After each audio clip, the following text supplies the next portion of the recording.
Good morning అందరికీ. So morning అయితే కరెక్ట్గా 6:40 అలా 2 అలా అవుతుంది టైం అనమాట. లేచేసరికల్లా బయట వర్షం పడింది, నిన్నంతా ముబ్బే ఉండే అనమాట. ఇక చూసేసరికల్లా ఇలా ఉంది, ఇంత వర్షం పడ్డదా అనేది కూడా అర్థం కాలే. కొంచెం ముందు కొంచెం వాటర్ ఆగుతుంది, అక్కడ చూసినా ఇంత వాటర్ పడ్డదా అని అనిపించింది.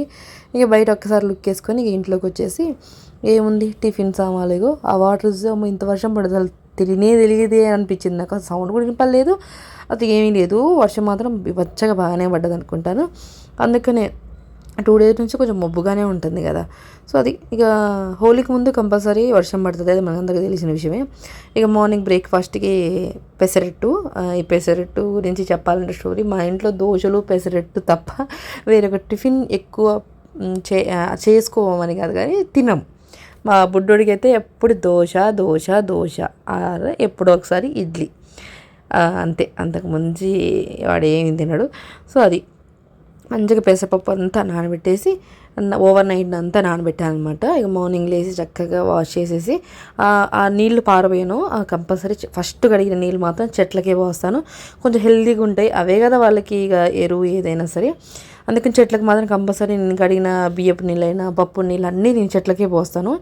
ఇక అంతే, ఎందుకంటే హెల్తీగా ఉంటాయి అవి. అందుకనే తెచ్చుకొని వాటిని మనం ఏమీ చేయలేం కాబట్టి, సో చంపుకోలేం కాబట్టి అలా ఇక మంచిగా అల్లం వెల్లుల్లి అంతా వేసుకొని, ఈసారి కొంచెం మంచిగా పెసరట్టు మామూలుగా ప్లెయిన్గా చేసేసుకుంటాం ఇప్పుడు దోశలాగా, ఈసారి కొంచెం అల్లం వెల్లుల్లి జీలకర్ర అన్నీ వేసుకున్నాను. అండ్ చట్నీ వచ్చేసి పల్లి చట్నీ. డీమార్ట్ నుంచి తెచ్చిన సామాన్లు కొన్ని చద్దలేదు, మొన్న సర్దాల్సింది బేసిక్గా. ఇక బర్త్డే అయిన తర్వాత మంచిగా ప్రశాంతంగా సర్దుతోనే ఆగిను. సో అందుకనే ఏమీ సర్దలేదు ఆ రోజు. ఇక సర్దాలి అన్నీ కడిగి పెట్టాను, అవి సర్దుకోవాలన్నమాట. అది నెక్స్ట్ వీడియోలో పెడతాను కంపల్సరీ. ఇక కప్పు కరెక్ట్గా మెజర్ చేసుకొని ఇక పల్లీలు చట్నీ అన్నీ చేసుకున్నాను. సో అది ఏదైనా సరే క్వశ్చన్స్ కామెంట్స్ గురించి మాట్లాడుకోవాలి. నాకు వచ్చే కామెంట్స్ చాలా తక్కువ, దాంట్లో 1-2 ఏంటి రివ్యూస్ ఆఫ్ చేసేసారా అని అడుగుతున్నారు. రివ్యూస్ ఆఫ్ చేయలేదు, కంటిన్యూ చేస్తాను. బట్ నాకు బిగ్ బాస్ ఉన్నప్పుడే చేద్దాం అనుకున్నాను, మిగతా టైంలో డైలీ లాగ్స్ అలా చేసుకుందాం అనుకుంటున్నాను. ఒకవేళ ఈ 100 days లాగ్స్లో 100 వీడియోస్ లాగ్స్లో ఒకవేళ హిట్ అయితే ఈ లాగ్స్ ఓకే, దీన్ని కంటిన్యూ చేస్తాను. అండ్ అలా అప్పుడప్పుడు రివ్యూ కూడా చేస్తాను, చెప్పలేం అలా. ఇక మా వారికి నాకు హాట్ వాటర్, అండ్ మా వారికి అయితే కాకరకాయ జ్యూస్. ఆయన డైలీ మార్నింగ్ కంపల్సరీ కాకరకాయ జ్యూస్ రాస్తాను. ఇక లేనప్పుడు నేను ఎప్పుడైనా చేయకపోతే మర్చిపోయో లేకపోతే ఏదైనా పనులు హడావిడి చేయనప్పుడు ఇక నార్మల్గానే కంటిన్యూ చేసేస్తాడు డే. కానీ దాని డే మ్యాక్సిమం కాకరకాయ జ్యూస్తోనే స్టార్ట్ అవుతుంది, చేతితోనే స్టార్ట్ అవుతుంది ఆ రోజు ఆయనకి.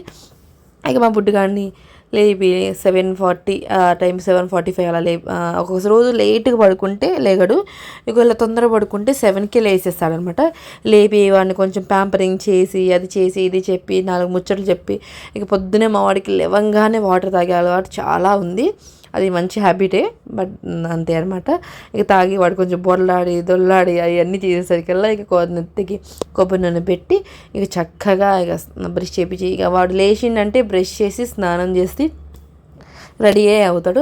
ఆడుకోవడం అంటే తొందరగా లేచినప్పుడు ఆడుకుంటారు, 7:40 అలా లేచినప్పుడు హడావిడిగానే ఉంటుంది. స్నానం చేసుకుని వచ్చిన తర్వాత కాసేపు అలా ఇక చేతుకున్న ఆయిల్ ఇక లెగ్స్ గల కొంచెం మసాజ్ లాగా చేసేస్తాను. అండ్ ఫ్రీ అవుతాయి పాదాలు కూడా, కాళ్ళు కూడా పట్టేసినట్టు ఉంటాయి కదా పాపం, 3 గంటలు అలానే కూర్చొని ఉండాలంటే. ఇక వాడిని పంపించిన తర్వాత ఇక ఇలా సీరియల్ చూస్తూ చక్కగా ఇక కూరగాయలు అవి కట్ చేసుకుంటున్నాను. నాకు చాలా తగ్గించాను, అంతకుముందు మస్తు చూసేదాన్ని, ఈ మధ్య కాలంలోనే కొన్ని చాలా తక్కువ అనమాట. ఈ కొత్త సీరియల్ వచ్చింది కదా మా టీవీలోని, అది చూస్తున్నాను. ఎవరైనా చూస్తే కామెంట్ చేయండి, అప్పుడు నేను చెప్తాను ఆ సీరియల్ నేమ్. మీరు చూస్తుంటే ఆ సీరియల్ మీకు అర్థమవుతుంది, నేనైతే చెప్పాను, మీరు చెప్పిన తర్వాత నేను చెప్తాను ఆ సీరియల్ ఏంటది. చాలా బాగుంది, మా టీవీలో కొత్తగా అనిపించింది, మస్తు అనిపించింది, చాలా బాగుంది. ఫస్ట్లోనే ఇంత ఇంట్రెస్టింగ్ ఉందంటే లాస్ట్లో ఎలాగో అటర్ ఫ్లాప్ అవుతుందని తెలిసిందే. బట్ ఇలానే కంటిన్యూ అయితే బాగుంటుంది. బేసిక్గా కుళ్ళు కుతంత్రాలు ఏమీ లేకుండా చాలా హ్యాపీ ఫ్యామిలీ లాగా ఉంది. అండ్ అబ్బాయిల సీరియల్ అది అని మనం భావించాలి. ఇక కూరగాయలన్నీ కట్ చేసుకొని చక్కగా ఇక వంట అవి చేసుకొని పచ్చిమిర్చి టమాటా కర్రీ చేశాను, బాగుంటుంది. అండ్ దాంట్లో కొద్దిగా పన్నీర్ యాడ్ చేశాను. ఇంకా పన్నీర్ ఉంది, దాన్ని కర్రీ రెసిపీ చేస్తాను రేపు, మ్యాక్సిమం చేసేస్తాను, ఇవాళ నైట్కే చేస్తాను ఇది. సో అది ముచ్చట. ఏదైనా సరే మనం ఎంత కష్టపడాలి, ఫలితం వస్తుందా లేదా అంటే అది సెకండరీ. ఇక కష్టపడుతూ చేస్తే బాగుంటుంది. అండ్ ఈ మహాన్ వాళ్ళ స్కూల్లో గ్రాడ్యుయేషన్ డే అంట యూకేజీ పిల్లలకి. ఇప్పుడు యూకేజీ అయిపోయి ఫస్ట్ క్లాస్కి వెళ్తారు కాబట్టి నెక్స్ట్, అందుకని వాళ్ళకి గ్రాడ్యుయేషన్ డే ప్రిపరేషన్స్ సాంగ్స్ అవి ఇవి. ఇక రేపు ఎల్లుండి అనుకుంటా వాళ్ళ స్కూల్. మార్నింగ్ నుంచి మధ్యాహ్నం దాకా ఇలా హడావిడిగా సాగిందనమాట. ఈలోగా మీకు నచ్చింది అనుకుంటే సబ్స్క్రైబ్ చేసుకోండి.